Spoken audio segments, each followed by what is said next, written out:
throughout the program. I see that folks are still coming in. We're so grateful to have you all joining us tonight. Since it's already a couple minutes after the hour and we have a packed evening, we're going to go ahead and get started. We have live captions at tonight's event. To turn them on, please click the closed caption button at the bottom of your screen. If you have any trouble figuring out how to turn the captions on, please message the event host in the chat.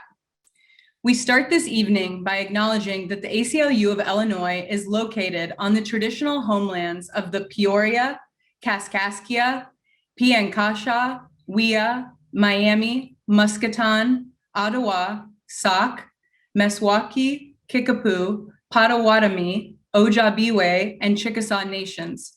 These Native nations were forcibly removed, and the stories of their struggles for survival remain embedded in the land. These issues are particularly resonant as we talk about state violence and accountability this evening.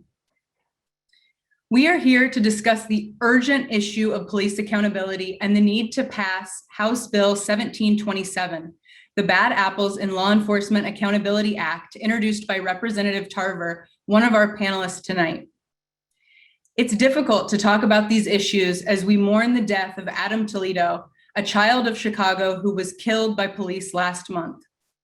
Our hearts are with Adam Toledo's family, the community, and all those named and unnamed victims of police violence. Time and again, the system fails to hold police accountable. Ending qualified immunity will not solve all of our problems with policing, but it is a critical tool to increase accountability of law enforcement and why we must pass House Bill 1727.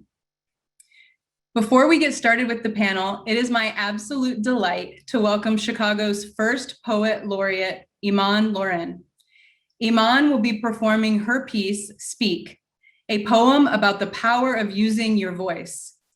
Our voice is one of our most sacred foundational rights, and it is a powerful tool for change. I'll turn it over to you, Emmalee.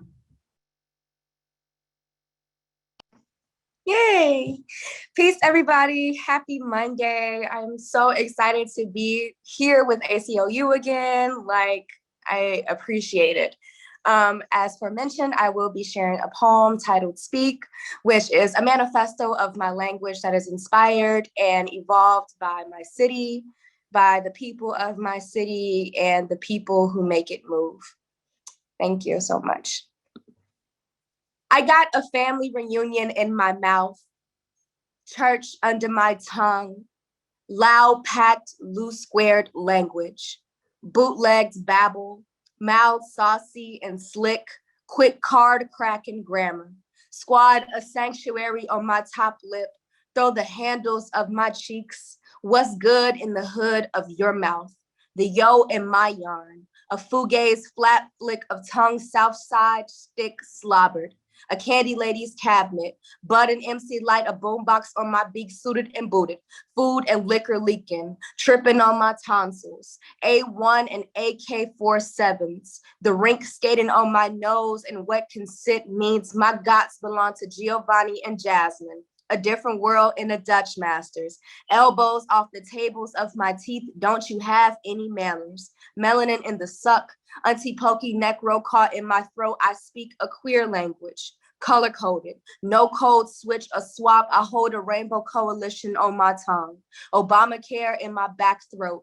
Let my mom claim the baby in my teeth for tax season. I speak sacrifice. Urban dictionary in the suburbs. Know my rights and speak them. Loud, like my music, like my body, like my bossy. I speak my bossy. I speak Trina and Cardi B. I speak woman runs the house. I speak field and house. I speak house. Chicago, Chicago, Chicago, red line lingering licks. I speak sharp swords, Bible translation of revenues, avenues to boulevards, Cabrini mouth, mom greens, the Clare courts on 26th in California. I speak free my mans. I speak free my energy. I speak in royalist and concrete queendoms.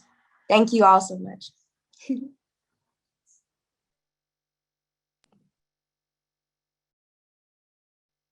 Thank you, Iman, for that powerful performance and for inspiring all of us to use our voice to speak up for the things that matter to us.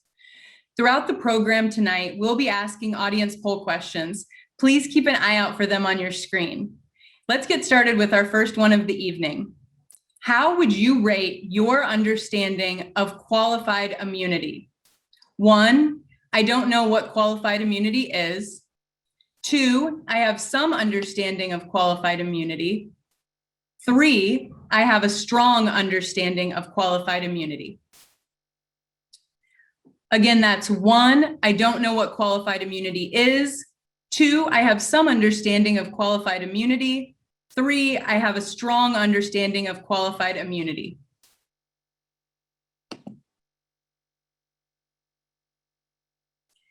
Don't worry if you don't have a strong understanding of qualified immunity yet. We've got you covered. We're going to dig into it tonight.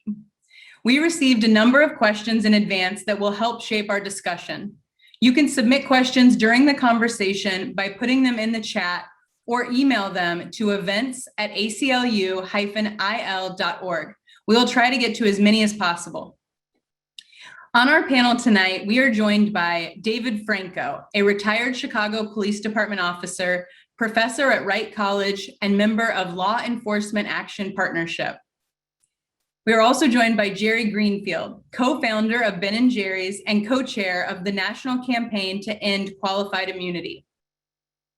We're also joined by Peter Hanna, ACLU of Illinois Legal Director, and Illinois State Representative for the 25th District, Curtis Tarver II. Thank you all for being with us. Let's dive right in. The first question is for all of our panelists.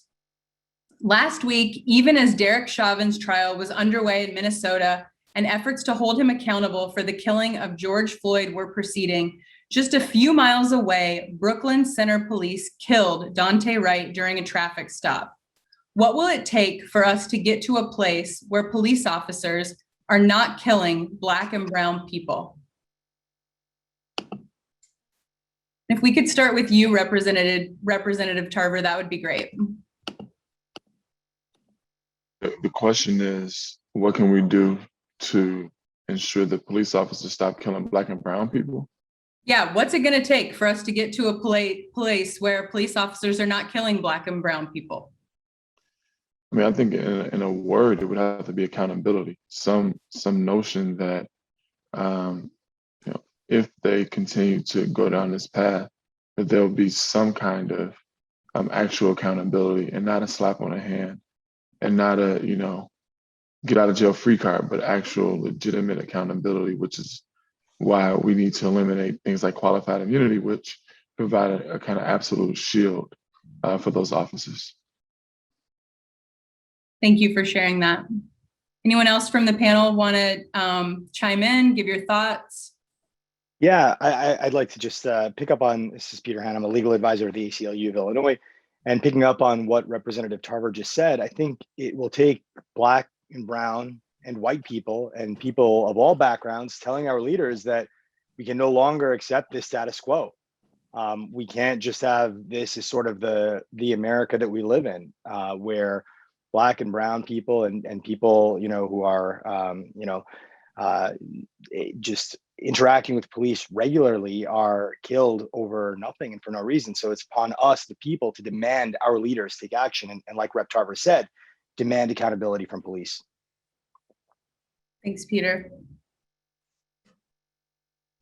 Jerry or David?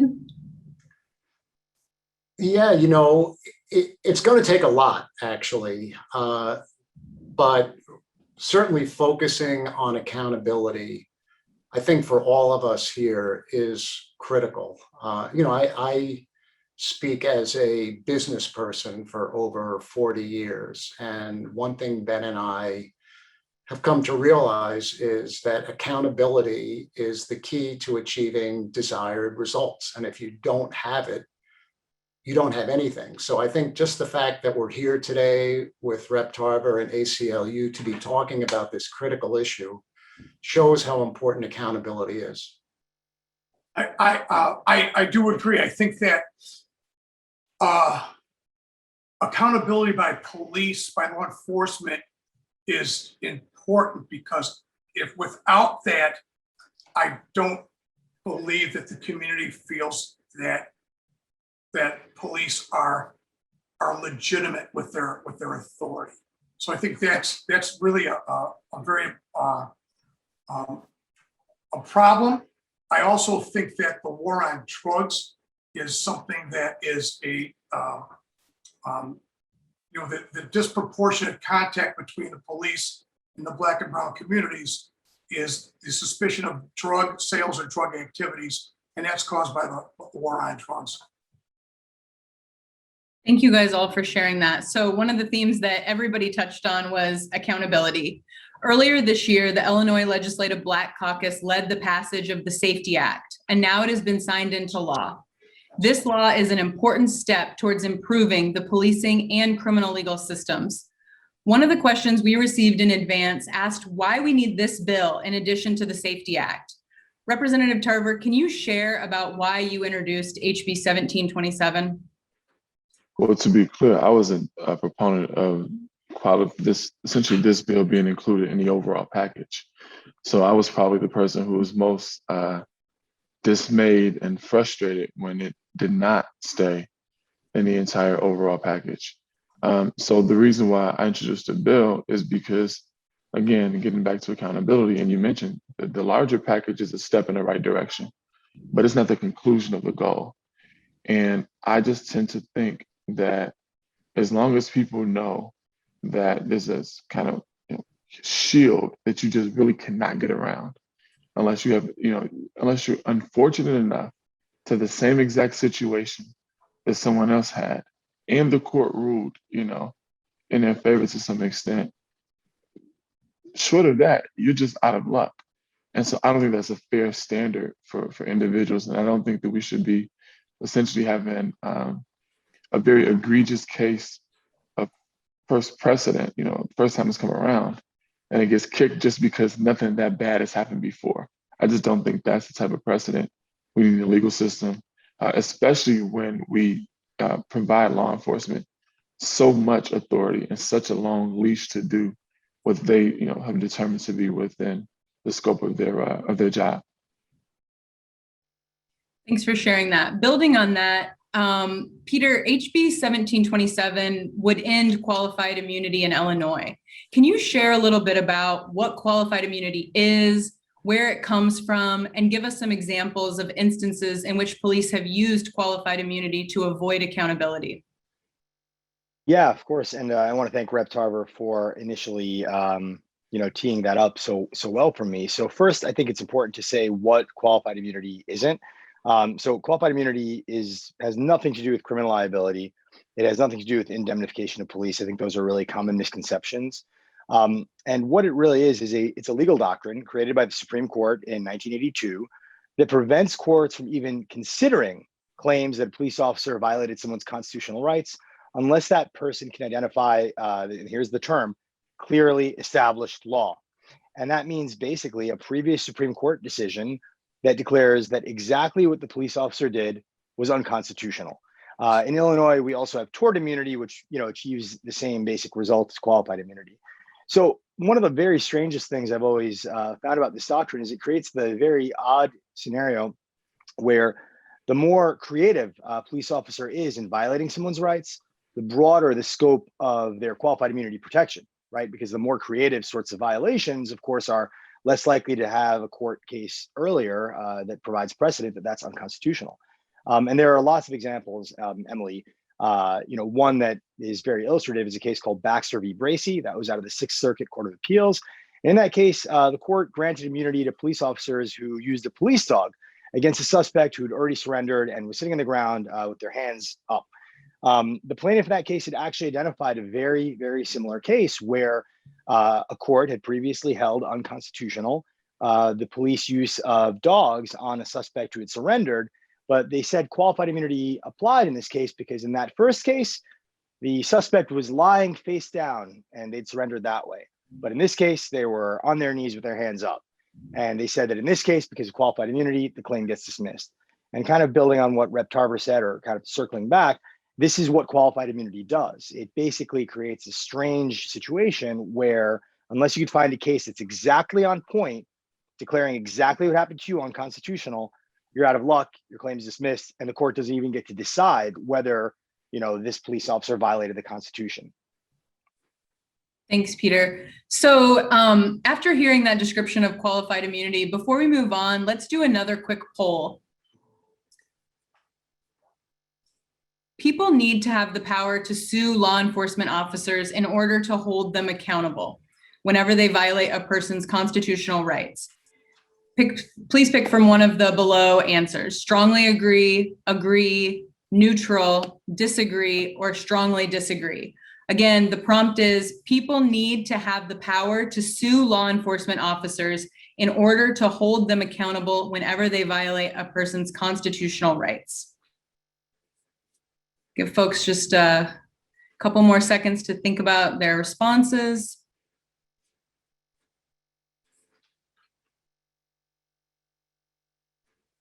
Thanks to everybody for participating. All right, Jerry, I'm moving to you. Your campaign to end qualified immunity lifts up the stories of impacted folks. Could you talk a little bit about why it is so critical to share these stories in our efforts to push for police accountability? Yeah, sure. Stories are so important to help people understand just how deep police brutality cuts into our communities. It's not just about accountability. It's not just about policy. These are real people. We say their rights are violated. What we really mean is that they've been maimed, brutalized, even killed. These are real people. Ben Cohen, who's the other co-chair of the campaign to end qualified immunity, just came out with a new book. It's called Above the Law: How Qualified Immunity Protects Violent Police. And it tells stories, just as Peter Hanna was telling one story. I'll add one just as an example. Gabriel Windsor was riding his bike 100 yards away when he was shot 17 times and killed by the police. The police were responding to calls about a Black man who wore a brown shirt, and Gabriel was wearing a blue shirt. And despite this, the police escaped punishment because of qualified immunity. It's a fundamentally unfair and unjust policy, and it disproportionately impacts Black and brown people. David, turning to you, from the perspective of a former law enforcement officer, you've said that ending qualified immunity will make communities safer. How will it do that? Well, under the qualified immunity doctrine, there are, as Jerry pointed out, many instances of police not being held accountable for their action in violation of someone's rights. So the community sees this lack of accountability, and that builds a distrust with not only the police, but also the system itself, for that matter. It also can create fear in communities to come forward about activity that is going on within that community. So I believe that ending qualified immunity will begin to rebuild the trust with the community that has been lost under this doctrine. So once legitimacy is conferred to the police, studies have shown that when people view the police as a legitimate and appropriate legal authority, they are more likely to defer to the police in personal encounters and to cooperate with the police when asked to. Furthermore, people who view police as legitimate are more likely to comply with the law in their everyday lives, and they're more apt to monitor their communities, report crimes, identify criminals, and most importantly, come forward as witnesses.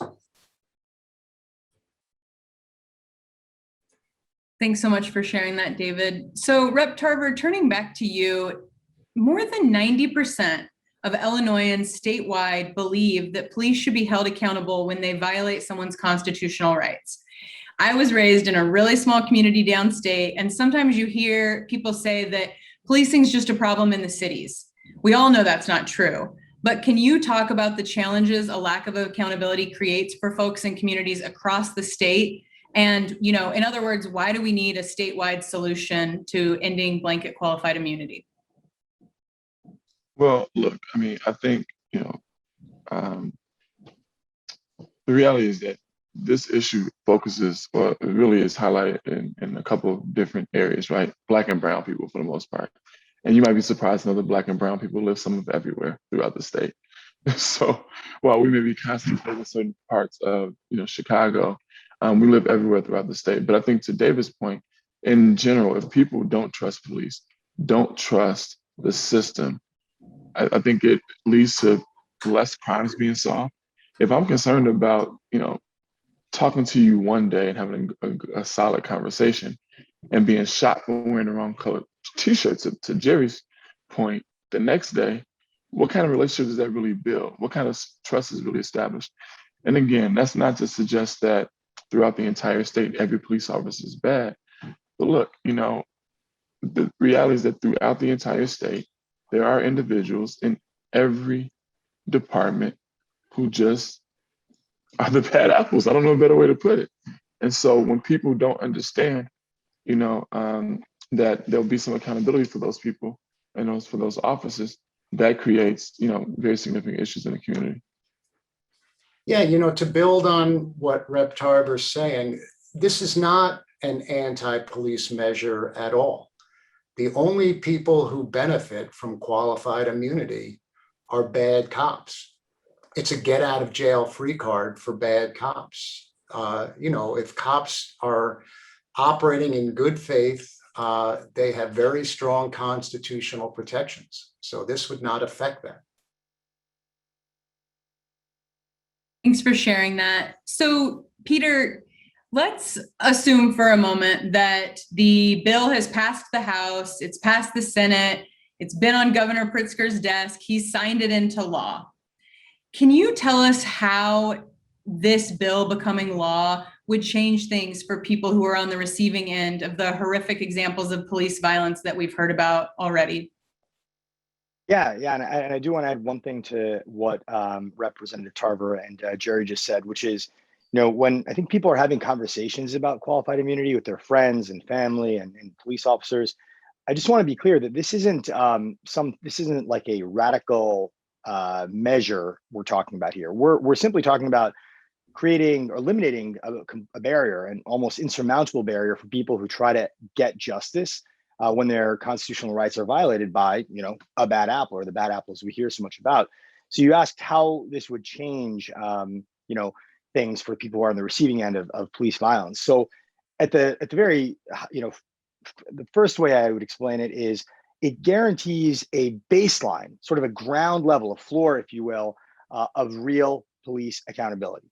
It means that even when the criminal justice system fails to prosecute a police officer for doing something, really atrocious, when a police department fails to adequately discipline someone on the force for doing something really bad. And I mean, we know that, of course, Derek Chauvin had, I think, 18 complaints against him before ultimately he killed George Floyd. Jason Van Dyke had, almost the same number of complaints before he killed Laquan McDonald.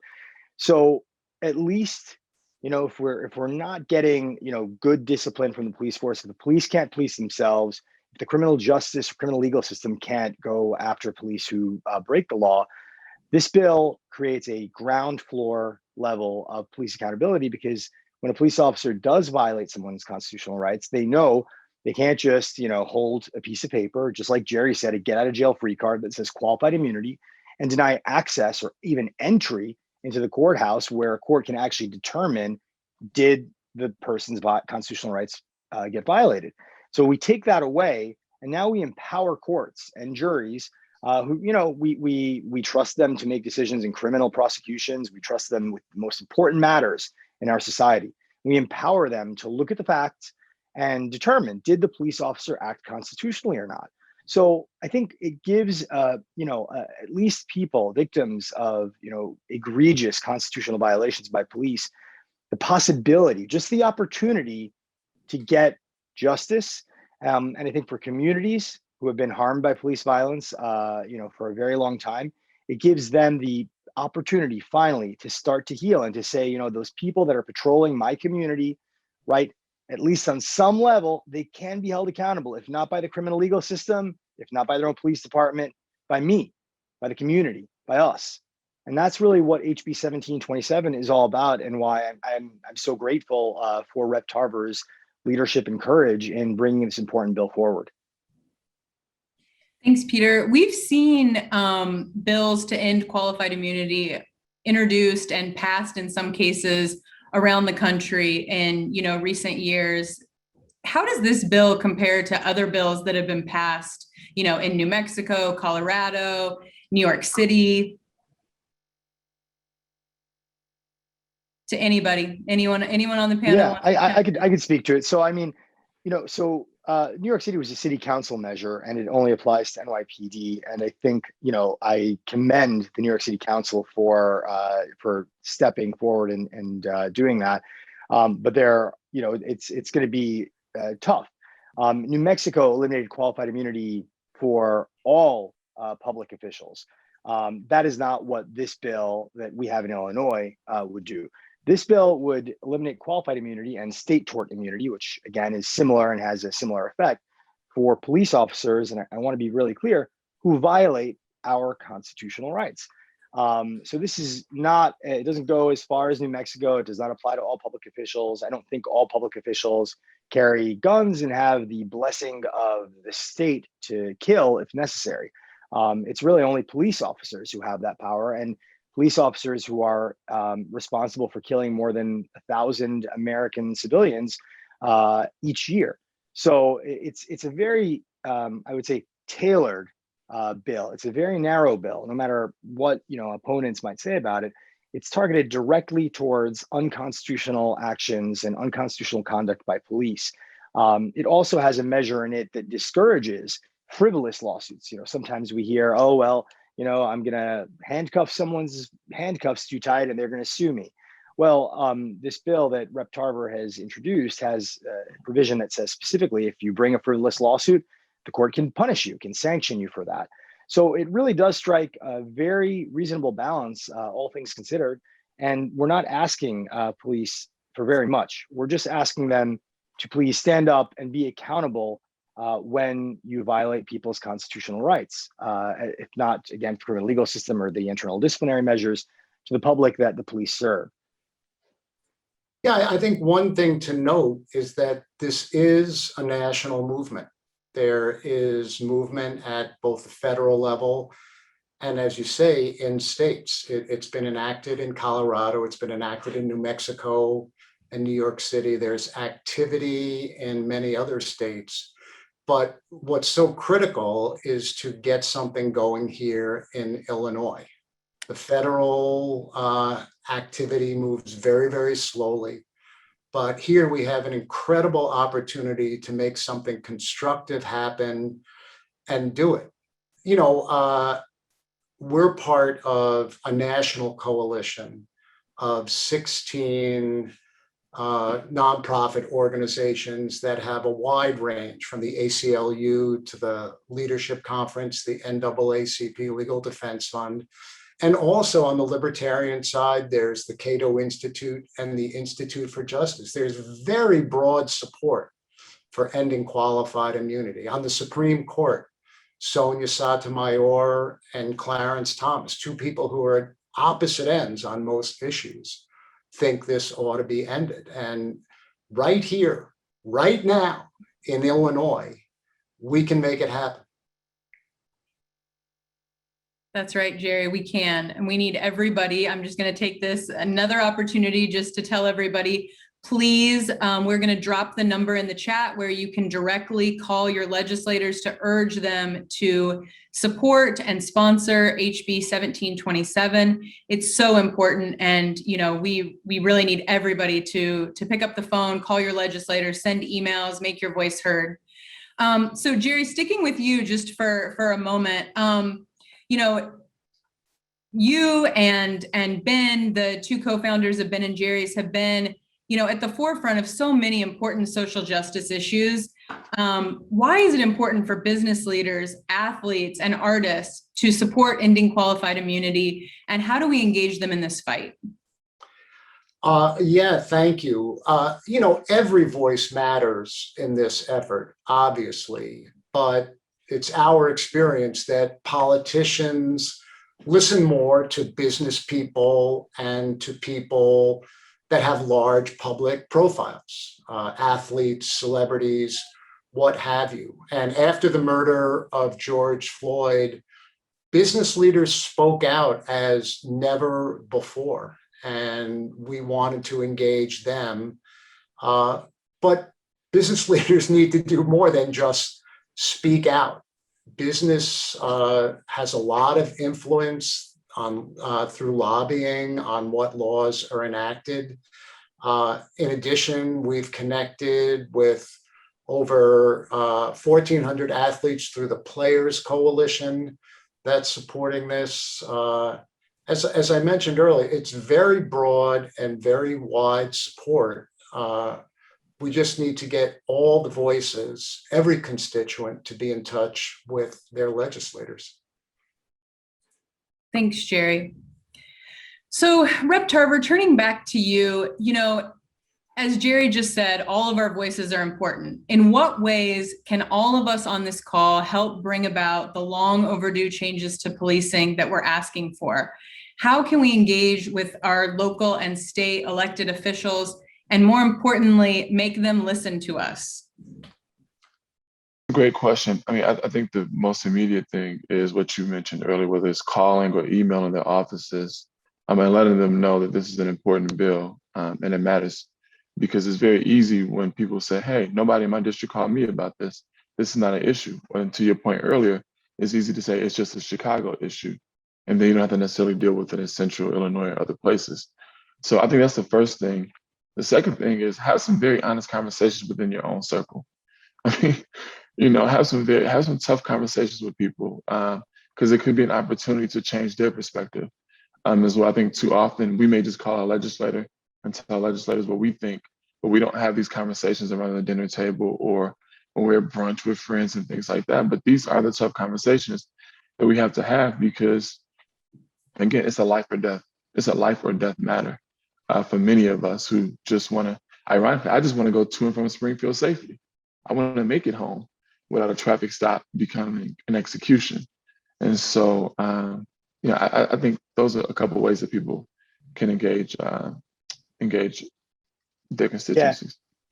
Yeah. Sorry, Rep. Tarver. I just wanted to share my own experience. So, when I was a law student, I was, pulled over for going a couple of miles over the speed limit in an area not far from where I live. And, the police officer, basically came up and told me I was going above the speed limit. Said I didn't think so. And he ordered me to get out of the car.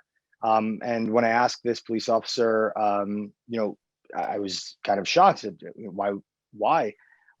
He took a step back. He unclasped his gun. He put his hand on the holster, and he took the posture of someone that we've all seen in movies and in real life, unfortunately, many times, of someone ready to draw their weapon. That was really the extent of of our interaction up until that point. And for a moment, I was a third-year law student at the time, and I had enough criminal procedure and criminal law knowledge to think to myself, this person really, he might just kill me. He really might just shoot me. And my family would never be able to get any sort of answer. I mean, he probably, I don't know if he'd ever be prosecuted or if he'd ever be convicted. I don't know if he'd ever be disciplined. I don't know if my family, if they sued, if they'd ever recover anything, if they'd ever get the truth, if they'd ever hold this person accountable. And I don't know if any other people who interact with this officer or his colleagues would come to the same end. And I had that all go through my head. And I mean, no one should be having that thought. No one should be having that thought. This is not a big ask. This is the very moderate ask. This is the really incremental ask where we're asking the legislators to show, the courage and sort of the leadership necessary to say, hey, if we want to keep this thing going, if we think that this has value for our society, right? Let's at least make these police, these public servants, accountable for when they do the absolute worst thing, constitutional violations. These are the things that really undergird our entire, society, our state government, our national government. So I don't want anyone, I don't want, Rep. Tarver's family or kids, anyone who's watching this to ever have that experience. I don't want anyone to ever have an interaction with a police officer in Illinois and think to themselves, this person could kill me or destroy my life or hurt me in another way, and I can't do anything about it. That is a really, really hard thing to internalize. And we've normalized it for way too long, partially because of qualified immunity. That's why this bill is so important, and why, as Rep. Tarver said, and others have said, it is essential that everyone listening today not just contact the representatives and demand that they support this important bill, but also amplify the message, share it with their networks, get the word out, use the materials that we're going to make available, and I know the ACLU will circulate, to make sure everyone knows that this is necessary, so that no one feels like Rep. Tarver did when he was driving to the Capitol, like I felt, like so many other people do on a daily basis. And for many of them, too many of them, ends in death or something else. It's really terrible. Yeah, as Peter said earlier, and as he referenced just now, we need to understand that we are authorizing police to use deadly force in our name and with our money. And that's the reason why it's even more important to have accountability. They're the people that we put guns in their hands. It's unconscionable that there is no accountability for that role.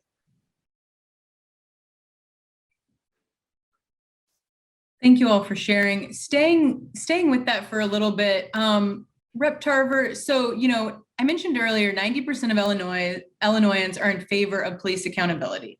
One of the questions we received in advance asked, who opposes this bill? So first, why do you think there's opposition to passing a bill that has such broad public support, and who is the opposition? The short answer to the first question is the race of the individuals who have been harmed. There's no doubt about it. If we saw a black male with his knee on a white woman's neck or a white man's neck for 9 minutes, there'd be, something would happen. There's no doubt about that, right? If we saw, and we did see this, right, in Minnesota when a black officer shot a white woman, I think he got jail time, right? So we've seen these situations, but we don't really see very much again in the civil space. And I think that part of why you have so much opposition are a few things. One, there's this notion of like good guys and bad guys. Well, when most people who are arrested are black and brown, it's always just innately, we are the bad guys, which makes, conversely, officers the good guys, or, and so I think that's an issue. There's so many people who can say, well, that's never happened to me or anybody that I know, because we're also very segregated. And we don't interact with folks who don't look like us often or whatever, right? And so I think all of these things, fit into it. And then let's just be honest. I mean, look at who's on the force. Look who's putting in there, 25, 30 years, collecting a pension and going back to become a school resource officer. And now they're making 6 figures, right? With just unfettered ability to do whatever it is that they want. I mean, anytime you try to take something away from people, there's going to be some angst and some pushback. And when you look at police forces, which have historically, just like other labor unions as well, been exclusive, to Black and brown people and others, it's a good old boys club, and I think they want to keep it the way that it's been for a long period of time. That's my, estimation. As I see someone in the chat call me a racist, I'm just being honest, So those are my thoughts. And I did want to point out one thing just that occurred to me, as people think about taking action to prevent this and to overcome the opposition that we just heard Rep. Tarver speak to, where tomorrow is actually a very important anniversary. April 20th is the date that 150 years ago to the day, President Ulysses S. Grant signed the first civil rights bill into law in the United States. That's the Civil Rights Act of 1871, also known as the Ku Klux Klan Act. And it was passed basically to provide people with, this is going to not surprise anyone, the opportunity to sue public officials who violate their constitutional rights in court. The bill that Rep. Tarver has introduced is modeled after that very important law, which later was codified in federal law as Section 1983. But of course, again, completely undermined by the creation of the modern qualified immunity doctrine by the Supreme Court in 1982, and that's where we're at today. So I think as people, pick up the phone, share with their friends, share on social media, amplify this message, keep in mind that we are at a particularly sort of unique moment in American history and the story of civil rights in America, because here we are a century and a half later, and we're still dealing with public officials, specifically police, of course, killing people of color and being unaccountable for it. We can change it, and we have to change it, because the alternative is really, it's unthinkable, which is just accepting this again and again and again. So please keep that in mind and have that in your heart as you make these calls and you fight for this, because we all have to fight for this together if we want the promise of civil rights, century plus old, to actually come to fruition. David, I'd love to follow up about the opposition. We've seen so much pushback from law enforcement on this bill, and just wondering from your perspective why there is so much pushback and where police unions stand on this bill. Well, what I've encountered in terms of the pushback is, the argument that I've encountered is that without qualified immunity, police officers, first of all, are going to stop doing their job.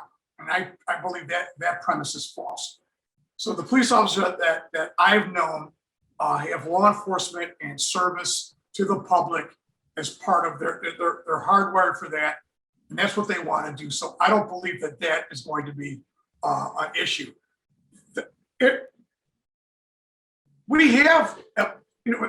We already have the Fourth Amendment as police officers' protection. So if they've acted in good faith and within the tenets of the Fourth Amendment by not conducting an unreasonable search or seizure, there shouldn't be a problem. I think that the leadership of the unions have to emphasize that and not have to ramp up this almost hysteria, like everything you're not going to be able to do your job. You're going to get sued for, as Peter said, if you put the handcuffs on somebody that's too tight, they're going to take your house. It's just that's not going to happen, particularly with this bill. So on that, just sticking with that for a second, Dave, we did receive a number of questions in advance asking if this bill would discourage good people from becoming police officers or cause current officers to leave. So would love to just, have you share a little bit about with what you would say to a police officer who's worried about losing blanket qualified immunity once this becomes law and is questioning whether or not they could do their job. What would you say to a current officer that's making that argument? Well, as I said previously, the pushback is going to come from the unions and also from, I don't want to qualify them as dinosaurs, but in terms of realizing the progressive direction that law enforcement needs to move towards, and this is certainly falls into that category. If that's going to, but the other thing is this. So if you're a doctor, or you want to become a doctor, and you know that if something happens and you make a mistake or something in your professional life and you get sued, that doesn't stop medical schools from operating. We've got malpractice insurance, and there's ways to work that out within the system. So I don't know if you want to become a police officer, that's really going to deter you, because ultimately, every police officer, even my students in my classes, What they ultimately want to do is, and I asked them, why do you want to become a police officer? And they say they want to help. They want to help people. They want to make things better. So if they focus on that and working within the boundaries of rules, regulations, and the Constitution, they're not going to have a problem. Thanks, David. So we also received a few questions in advance about how this bill would be applied if it's passed and signed into law. And we've heard some folks claim that this bill will make police officers defenseless against lawsuits for like handcuffs that are a little bit too tight. Peter, how do you respond to that? Yeah, I mean, I think as Dave just said, kind of building on that, a lot of times law enforcement, representatives from law enforcement sort of conflate qualified immunity with the extremely deferential standard the Supreme Court has articulated and reinforced and reinforced and reinforced for decades under the Fourth Amendment.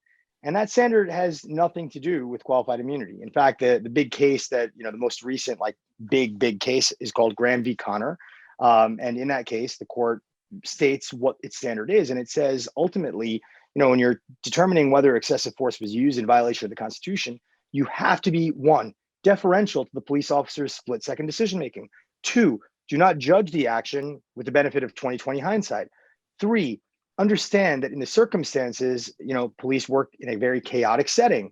So it creates this extremely significant amount of leverage, and deference, I should say, for police actions.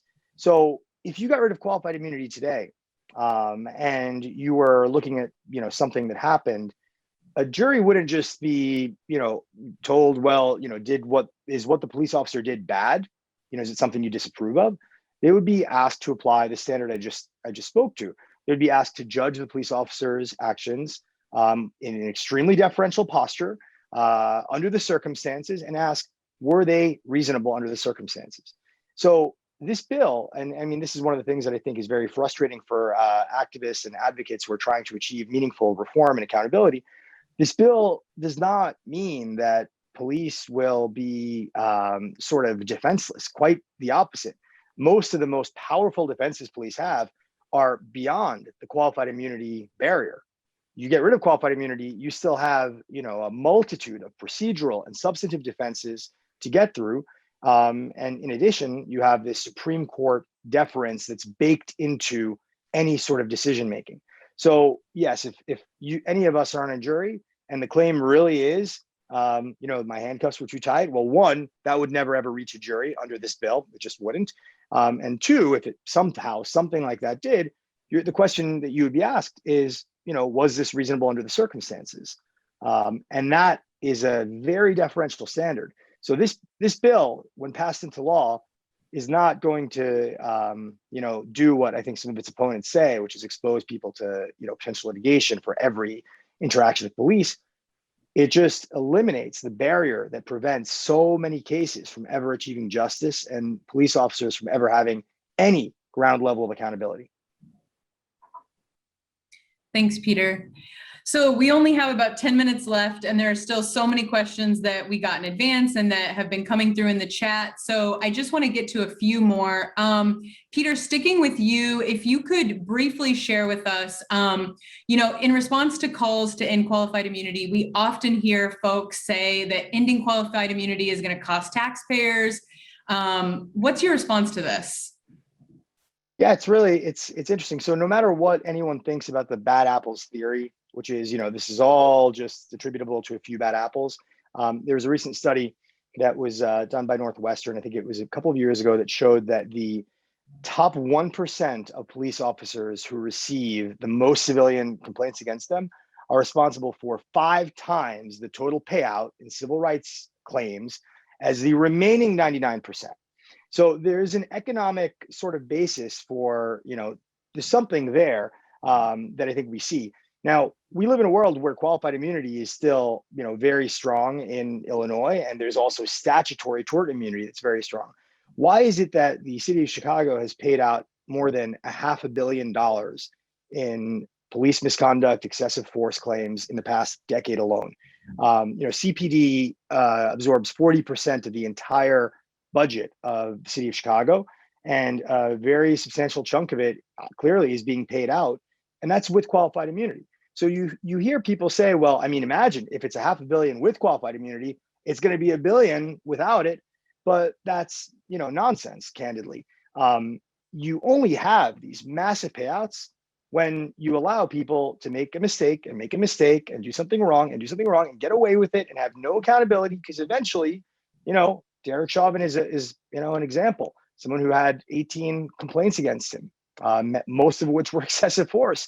Well, he shirked and escaped and evaded responsibility and accountability for 19 years of his career, and then he killed someone for the world to see. It's a tragedy of, epic proportions.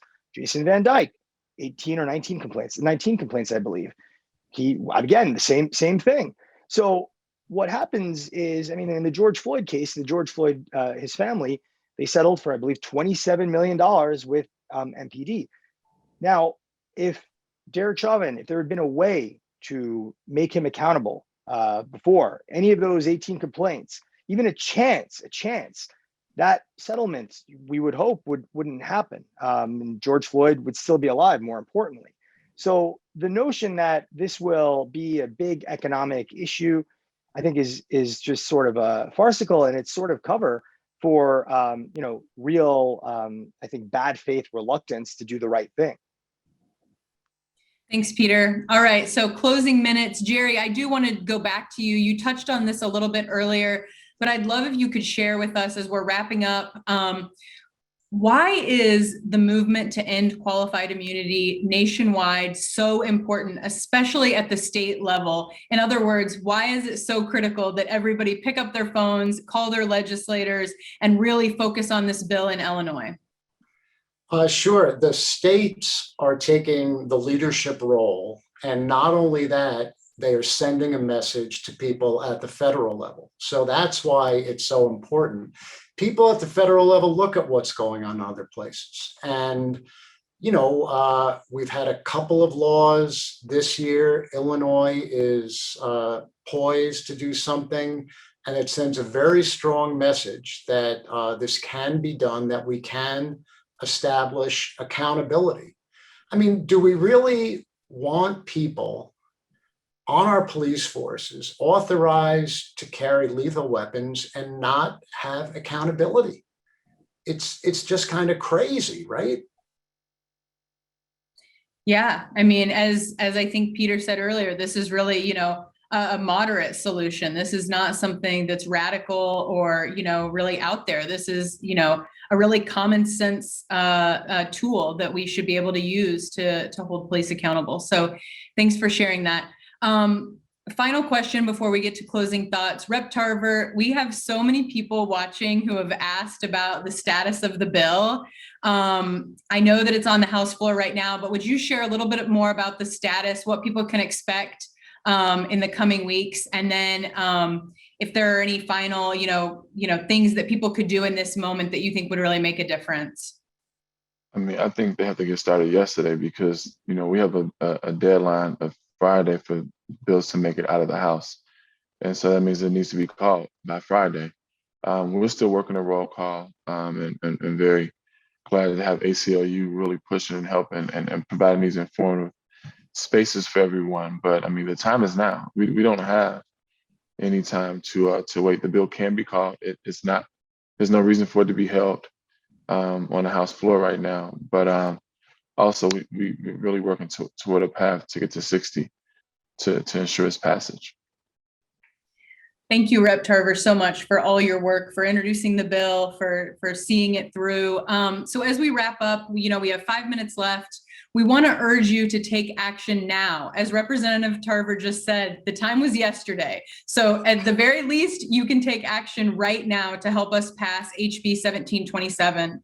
Legislators need to hear from you directly. You can make your voice heard by calling the number on the screen and asking your Illinois House representative to please vote yes on HB 1727 and sign on as a co-sponsor. Here's how it works. You're going to dial the number. You'll hear a recorded prompt giving a brief description of the bill and a few suggested talking points. You will then be prompted to enter your zip code. Depending on where you live, you will either be automatically connected with the office of your House representative or you may be asked to choose the name of your representative from a list. If you don't know the name of your representative, don't worry, we've got you covered. If you need help, click the link in the chat. You'll be able to enter your address and figure out who your state representative is. Legislative offices are closed for the night and calls are going to go to voicemail. That's okay. Please leave a message. Calling this number takes less than 2 minutes. It's something that all of us can do tonight, right now.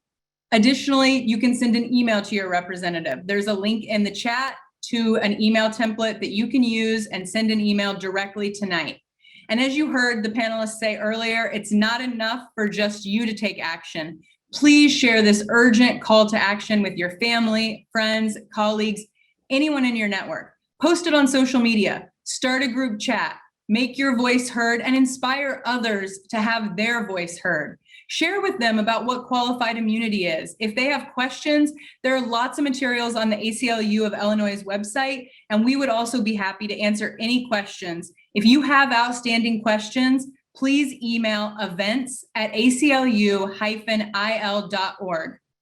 Before we close out, we're going to make a group commitment. We want to know where you all stand. So the final poll is, I will commit to the following. First, calling my legislator in support of HB 1727. I'm going to add a little bit and put tonight behind all of these. Emailing my legislator in support of HB 1727. Sharing about HB 1727 on my social media pages or with my networks, or all of the above. Again, that's calling, emailing, sharing about it on social media pages or with your networks, or all of the above. We highly encourage all of the above. So, again, please call, please email, please share. I want to thank all of our panelists for attending tonight and for their important work to end qualified immunity. Very special shout out to Representative Tarver for, as we have talked about, introducing this bill, working on this, being so committed to the people of, not just the 25th district, but all people in Illinois. This is a really important piece of legislation, and we need all of your support. Also want to thank David and Jerry so much for joining us. This is so wonderful to have you guys in partnership, and Peter as well. Thank you so much for all you do with the ACLU. I want to just thank everybody else for being here virtually. Please stay tuned for updates about HB 1727 and ways to take action over email and social media. If you're not following us on social media, please do. That's where we give all of our updates, calls to action in real time. So please follow us on social media. And again, if you have any questions about the bill or this event, please email events@aclu-il.org. Thank you all and have a good night.